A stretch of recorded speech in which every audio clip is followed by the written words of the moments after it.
ઓહો, આ ઘેર આવી એટલે તારું આ બાથવાનું બધું ઊભું છું. આ મોઢું તારું લોહી લોહી કર્યું. આમ તો જો આખું મોઢું ને આખા હાથ ને બધું લોહી લુહાણ કરીને આવ્યો. ત્યાં કોની યાર બાથવા ગયો તો? કુલ પપ્પા કુલ. કુલ ના દીકરા, આ મોઢું તો જો તારું મોઢું લાલ છોડ છું. હું ખા આવું તો પપ્પા ડ્રેગન ફ્રૂટ ખાતો. આવો એટલે ખીજાવા જ મળો સીધા.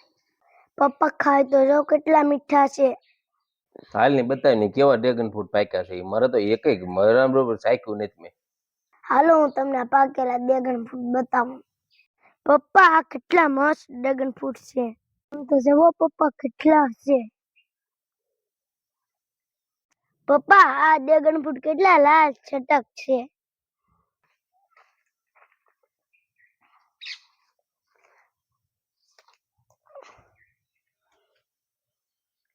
એટલે પણ ડ્રેગન ફળ બહુ મસ્ત છે આ તો. હાલો મિત્રો, આપણે સુધારીને અને કાપીને ચાખી જોઈએ કેવા લાગે. તો આ રીતે આ છાલ છે એ નોખી પડી ગઈ. જે ફળ કરે હવે આપણે એને સુધારવાનું છે. જો એટલું ટેસ્ટી છે અને લોહીની ટકાવારી જેને ઘટતી હોય એની માટે તો બેસ્ટ વસ્તુ છે. આ મફતમાં થાય, ખાલી આને પાણી પાવું પડે. ખેડૂતની ઘરે છે ને આવું હોવું જ જોઈએ. અને ખેડૂત છે ને એ આ બધું વેચાતું લઈને ખાય ને તો ખાય ન શકે.